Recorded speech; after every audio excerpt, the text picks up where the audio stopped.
গল্পের শুরুতে আমরা দেখতে পাই এক ঢেলা গোবর দেখে, আর তার চারদিকে ছড়িয়ে থাকা গন্ধ শুকে সে উল্টো ভীষণ আনন্দ পেল।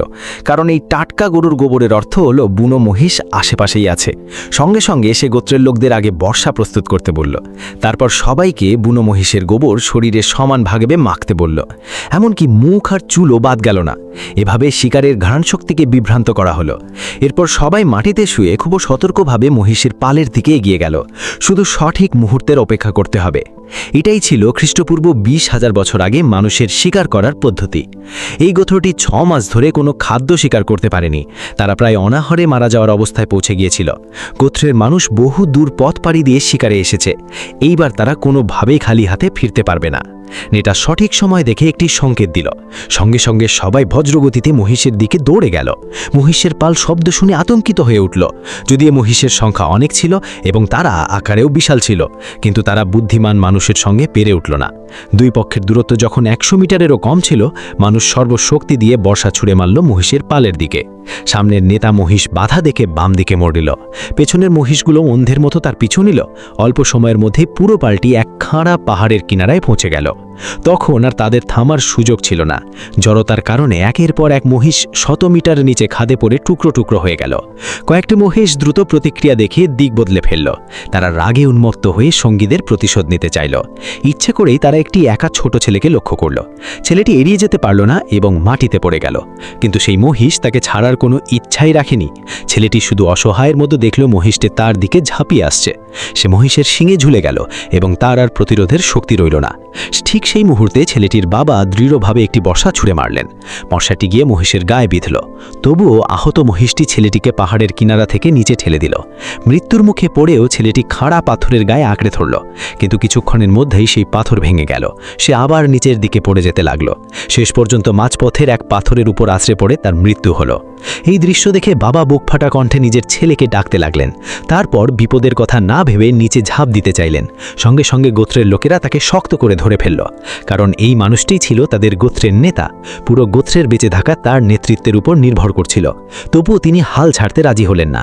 তিনি পাহাড়ের কিনারায় দাঁড়িয়ে ছেলেকে ডাকতেই থাকলেন, কিন্তু কোনো সাড়া পাওয়া গেল না। পরের দিন নেতাকে অবশ্যই গোত্রের মানুষদের নিয়ে মহিষের মানুষও গ্রামে ফিরিয়ে নিতে হলো। কারণ গ্রামে থাকা দুর্বল মানুষগুলো খাবারের অপেক্ষায় ছিল। নিরুপায় হয়ে তিনি মেনে নিলেন যে তার ছেলে মারা গেছে। তারপর গভীর শোক চেপে রেখে তিনি পাহাড়ের কিনারায় পাথর সাজিয়ে ছেলের স্মৃতিতে একটি চিহ্ন তৈরি করলেন। এরপর তিনি গোত্রের মানুষদের নিয়ে বাড়ির পথে রওনা দিলেন। কিন্তু অল্প সময়ের মধ্যেই একটি শকুন রক্তের গন্ধ পেয়ে সেখানে উড়ে এলো। তারপর নির্মমভাবে ছেলেটির মুখে ঠোঁট দিয়ে আঘাত করতে শুরু করল। ছেলেটি খাড়া পাহাড়ের কিনারা শক্ত করে ধরেছিল। তার নিচে 1 মিটারেরও কম দূরত্বে ছিল গভীর খাদ। সে যতটা সম্ভব নিজের শরীর পাহাড়ের গায়ের সঙ্গে চিপে রাখল, কারণ সে ভয় পাচ্ছিল নিচে পড়ে চূর্ণ বিচূর্ণ হয়ে যাবে। এরপর ছেলেটি চারপাশের পরিস্থিতি লক্ষ্য করল। এখন আর উপরে ওঠা সম্ভব নয়, তাই আপাতত নিচের দিকে নামার চেষ্টা করাই একমাত্র উপায়। কিন্তু হাত রাখার জায়গা খুবই অগভীর ছিল, ফলে সে ঠিকমতো শক্তি প্রয়োগ করতে পারছিল না। তার জুতো পিছলে গেল। সে প্রায় হাত ছেড়ে নিচে পড়ে যাচ্ছিল। ভাগ্যক্রমে সে দ্রুত প্রতিক্রিয়া দেখালো। 2 হাত দিয়ে উপরের পাথর শক্ত করে ধরে ফেলল। এভাবেই সে খাড়া পাহাড়ে ঝুলে থাকতে পারল।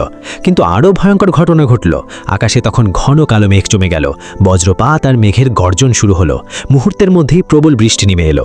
ছেলেটি পুরোপুরি ভিজে গেল। তার হাতের শক্তিও ধীরে ধীরে ফুরিয়ে আসছিল। সে আর নিজের শরীরের ভার ধরে রাখতে পারছিল না।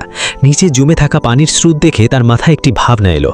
হয়তো পানির স্রোত পড়ে যাওয়ার আঘাত কিছুটা কমিয়ে দিতে পারে।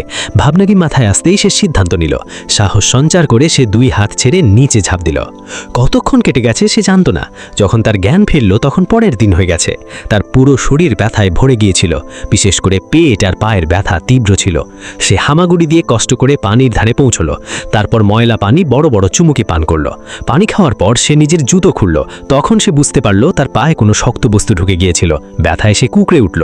হঠাৎ তার পাশের পাথর কাঁপতে শুরু করল। সে সঙ্গে সঙ্গে সতর্ক হয়ে দাঁড়িয়ে গেল। ভয়ে সে খুঁড়িয়ে খুঁড়িয়ে পাহাড়ের দিকে দৌড়ে গেল। অনেক কষ্টে সে পাহাড়ের চূড়ায় পৌঁছল। কিন্তু সেখানে সে দেখল তার বাবা তার জন্য একটি পাথরের স্মৃতিচিহ্ন বানিয়েছেন। এর মানে তার বাবা তাকে মৃত ভেবে ছেড়ে চলে গেছেন। এই মাত্র 15 বছরের কিশোর বুঝতেই পারছিল না এখন কি করবে। সে হতাশায় চিৎকার করে উঠল। মাটিতে শুয়ে কাঁদতে লাগলো। ঠিক তখনই হঠাৎ চারদিকে নেকড়ের ডাক শোনা গেল। সে দেখল কিছু নেকড়ে দূরে দাঁড়িয়ে আছে। বিপদ বুঝেই ছেলেটি উল্টো দিকে প্রাণপণে দৌড়ে মারল। সন্ধ্যা নামার পর সে একটি গাছে উঠে বসে পড়ল। ক্ষুধা আর ঠান্ডা বাতাস সহ্য করে সেই কষ্টে রাত কাটালো। পরদিন খুব সকালে সে আবার নড়ে চড়ে বসল, কিন্তু দুর্ভাগ্যবশত নেকড়ের দল আবার তার গন্ধ পেয়ে ফিরে এলো। সে প্রাণপণে গাছে উঠতে লাগলো, কিন্তু এক ধাপ দেরি হয়ে গেল। তার আহত পা নেকড়ের নেতা শক্ত করে কামড়ে ধরল, এমনকি তাকে নিচে টেনে ফেলল। ছেলেটি তাড়াতাড়ি নিজের ছুরি বের করে নেকড়েটিকে আঘাত করল, তারপর দ্রুত আবার গাছে উঠে গেল। এভাবেই সে অল্পের জন্য বেঁচে গেল। রাতে আকাশ জুড়ে অসংখ্য তারা ঝলমল করছিল। দৃশ্যটি ছিল অপূর্ব, কিন্তু নেকড়েগুলো এখনও গাছের নিচে ঘিরে ছিল। একাকী আর অসহায় ছেলেটি আবারও কষ্টে রাত কাটালো। যখন তার ঘুম ভাঙল তখন সূর্য অনেক উপরে উঠে গেছে। সৌভাগ্যক্রমে নেকড়ের দল চলে গিয়েছিল, শুধু আহত নেকড়ে নেতা মাটিতে পড়েছিল। ছেলেটি নিজের ছুরিটি একটি কাঠির সঙ্গে বেঁধে নিল। সে নেকড়েটিকে হত্যা করার জন্য প্রস্তুত হলো, কিন্তু যখন সে বর্ষা তুলল নেকড়েটি করুণ স্বরে কাঁদতে শুরু করল। তার অসহায় চেহারা দেখে ছেলেটির মন নরম হয়ে গেল। দয়ালু ছেলেটি তাকে হত্যা করতে পারল না। এই ছোট্ট দয়ার কাজই মানব ইতিহাসের প্রথম কুকুর জন্মনের সূচনা করল। এরপর সেই ছোট্ট দয়ালুর কাজই মানব ইতিহাসের প্রথম কুকুর জন্মনের সূচনা করল। এরপর সেই ছেলেটি সেই নেকড়েটিকে বাঁচানোর সিদ্ধান্ত নিল। সে খুব সতর্কভাবেই নেকড়েটির কাছে এগিয়ে গেল, কিন্তু নেকড়েটি দাঁত বের করে ভয় দেখাতে লাগলো। নিরুপায় হয়ে ছেলেটি একটি দড়ি বের করল। সে দ্রুত নেকড়েটির মুখ বেঁধে দিল। এবার দেখো কিভাবে কামড়াও। তারপর সে খুঁড়িয়ে খুঁড়িয়ে নেকড়েটিকে নিয়ে ফিরে গেল। সে যত্ন করে তার ক্ষত পরিষ্কার করল। অবিশ্বাস্যভাবে নেকড়েটি তার পিছনে শান্তভাবে বসে তাকিয়ে রইল। ছেলেটি বুঝল তাদের একটি নিরাপদ আশ্রয় খুঁজতে হবে। অনেকক্ষণ হাঁটার পর সে একটি গুহা খুঁজে পেল। ক্লান্তিতে সে সঙ্গে সঙ্গে ঘুমিয়ে পড়ল। পরদিন সকালে ঘুম থেকে উঠে সে কিছু ভেষজ গাছ সংগ্রহ করল। পাথরের মধ্যে সেগুলো পিষে নিল। তারপর নিজের বোড়ালিতে লাগালো যাতে প্রদাহ কমে যায়। কিন্তু ওষুধ লাগানোর পর সে দেখল নেকড়েটি বাঁধন খুলে ফেলেছে। সে শান্তভাবে বসে তার দিকে তাকিয়ে আছে। ছেলেটি একটি পাথরের পাত্রে কিছু পানি ঢালল। যখন সে নেকড়েটির কাছে গেল তখন নেকড়েটি দাঁত বের করল। ছেলেটি দ্রুত ইশারা করল যে তার কোনো খারাপ উদ্দেশ্য নেই। সে বোঝালো এটি পান করার জন্য পানি। তারপর পাত্রটি নেকড়েটির পাশে রেখে দিল। নেকড়েটি যেন তার উদ্দেশ্য বুঝতে পারল। সে ধীরে ধীরে সতর্কতা কমিয়ে পানি পান করতে শুরু করল। এরপর ছেলেটি আলফা নেকড়ের নাম রাখল আলফা।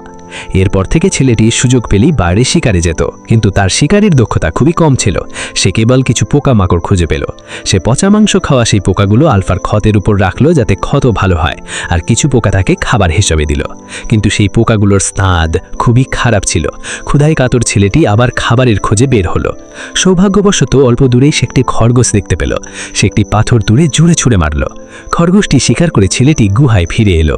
সে খরগোশটি ভেজে খাবার প্রস্তুতি নিল, কিন্তু হঠাৎ আলফা এক লাফ দিয়ে খরগোশের দিকে ঝাঁপিয়ে পড়ল। ছেলেটি দ্রুত খরগোশের একটি টুকরো কামড়ে খেল। এথামে সে বোঝালো যে এখানকার নেতা সে নিজেই। সে যেন বলল, আমি আগে খাবো, তারপর তুমি খাবে। আলফা তাবিখে শান্তভাবে মাটিতে শুয়ে পড়ল। অল্প সময়ের মধ্যেই ছেলেটি আগুন জ্বালিয়ে ফেলল। সে সুস্বাদু ভাজা খরগোশ খেতে শুরু করল। ক্ষুধার্ত আলফা লোভে বারবার তার দিকে তাকাচ্ছিল। সে করুণ স্বর করে যেন খাবার চাইছিল। মনে হচ্ছিল সে বলছে, আমি খুবই ক্ষুধার্ত, আমাকে একটু খাবার দাও। অবশেষে এক মানুষ আর এক নেকড়ে এক সমঝোতায় পৌঁছল। ছেলেটি পুরস্কার হিসেবে তাকে এক টুকরো খরগোশ ছুঁড়ে দিল। দিন যেতে লাগলো। ছেলেটির ক্ষত প্রায় পুরোপুরি সেরে গেল, আর আলফা নেকড়ের দলে নেতা হিসেবে সব সময় তার পাশে থাকত। সে আলফাকে দূরে রাখতে চাইল, কিন্তু আলফা তা মানতে রাজি হলো না। সন্ধে টাটোটাটা হঠাৎ তাপমাত্রা অনেক নিচে নেমে গেল। আলফা ছেলেটির পাশে ঘুমাতে চাইল, কিন্তু ছেলেটি আবারও তাকে দূরে সরিয়ে দিল। চতুর আলফা সবসময় বুঝতে পারত যখন ছেলেটি গভীর ঘুমে আছে, তখন সে চুপচাপ তার পাশে এসে গায়ে লিয়ে পড়ত। পরদিন সকালে আলফা দেখল তার মালিক এখনো ঘুমায়নি, তাই সে নিজের বিশেষ উপায়ে তাকে জাগিয়ে তুলল।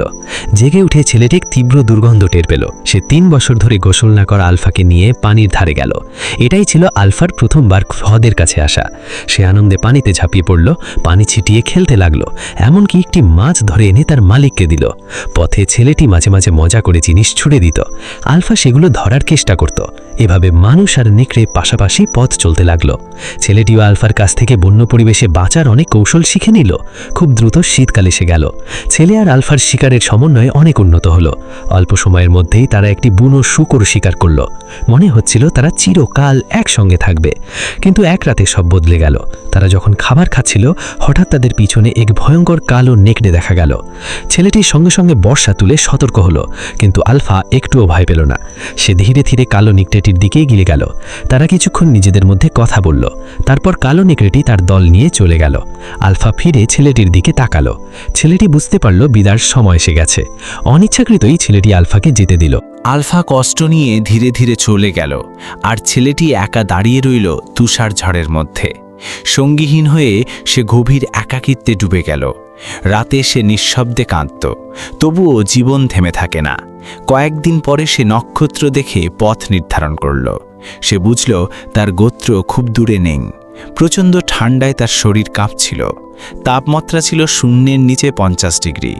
এই মুহূর্তে সে শুধু বাড়ি ফিরতে চাইছিল, কিন্তু তাড়াহুড়োয় সে নিচের বরফের ফাটল দেখতে পেল না।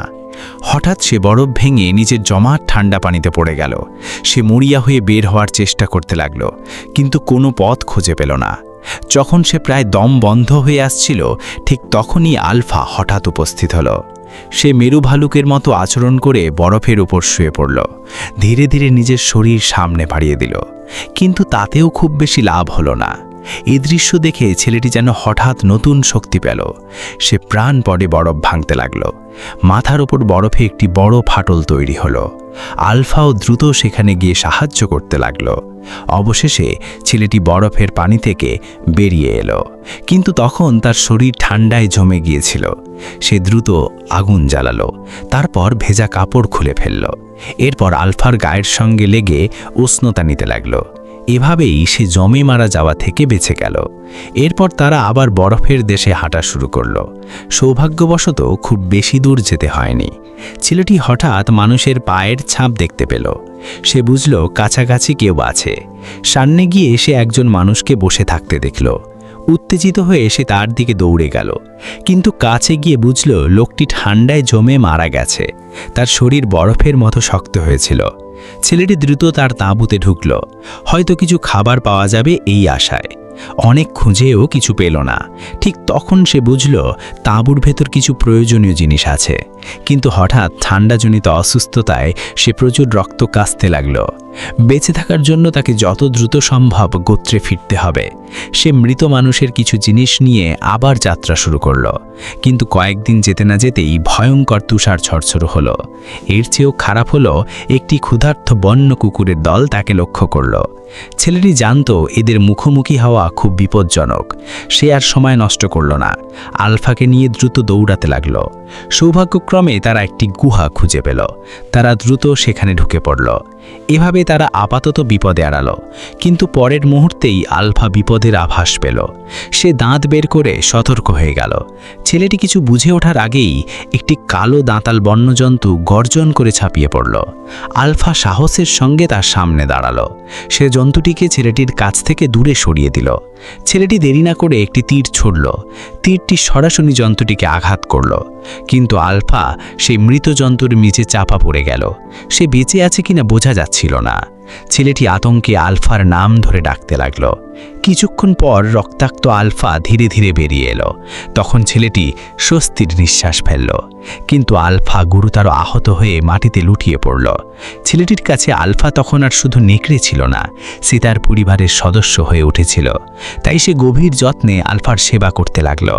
ধীরে ধীরে আলফা কিছুটা সুস্থ হলো, কিন্তু তারা জানত আর দেরি করা যাবে না। যদি দ্রুত গোত্রে না ফেরা যায় তবে তারা বাঁচবে না। তাই এক মানুষ আর এক নেকড়ে দুর্বল শরীর নিয়েই এগিয়ে চলল। চারদিকে ছিল শুধু সাদা বরফের রাজ্য। যখন তারা প্রায় আশা হারিয়ে ফেলেছিল, ঠিক তখন ছেলেটি গোত্রে রেখে যাওয়া একটি সংকেত দেখতে পেল। এর মানে বাড়ি আর মাত্র 50 কিলোমিটার দূরে। পথে আলফা আর হাঁটতে পারছিল না। সে বরফের উপর পড়ে গেল। ছেলেটি তাকে কোলে তুলে নিল, তারপর ধীরে ধীরে হাঁটতে লাগল। কতক্ষণ কেটেছে সে জানত না। অবশেষে তাদের অধ্যবসায়ের ফল মিলল। ছেলে আর আলফা অবশেষে গোত্রে পৌঁছে গেল। ছেলেটির বাবা নিজের চোখকে বিশ্বাস করতে পারছিলেন না। তিনি ভাবতেই পারেননি তার ছেলে এখনও বেঁচে আছে। অজ্ঞান হওয়ার আগে ছেলেটি শুধু আহত আলফার দিকে ইশারা করল। তার বাবা সঙ্গে সঙ্গে ছেলের মনের কথা বুঝে গেলেন। যখন ছেলেটির জ্ঞান ফিরল, তখন সে উষ্ণ তাঁবুর ভেতরে ছিল। আর সবচেয়ে বড় বিস্ময় ছিল আলফাকে দেখে। আলফার পাশে কয়েকটি ছোট্ট বাচ্চা শুয়েছিল। ছেলেটি অবাক হয়ে গেল। কবে এসব ঘটল সে বুঝতেই পারেনি। গত কয়েকদিনের অভিজ্ঞতা তাকে বদলে দিয়েছিল। আলফার মতো সেও আবার জীবনের প্রতি বিশ্বাস ফিরে পেল। এরপর তারা সুখে একসঙ্গে বসবাস করতে লাগলো। এই বিশ্বস্ত সঙ্গীকে পাওয়ার পর শিকার করা অনেক সহজ হয়ে গেল। তারপর থেকে মানুষ সব জায়গায় নিজের সঙ্গে নেকড়ে নিয়ে চলতে শুরু করলো। বন্ধুরা, আজকের ভিডিওটা আপনাদের কেমন লেগেছে অবশ্যই কমেন্টে জানাবেন।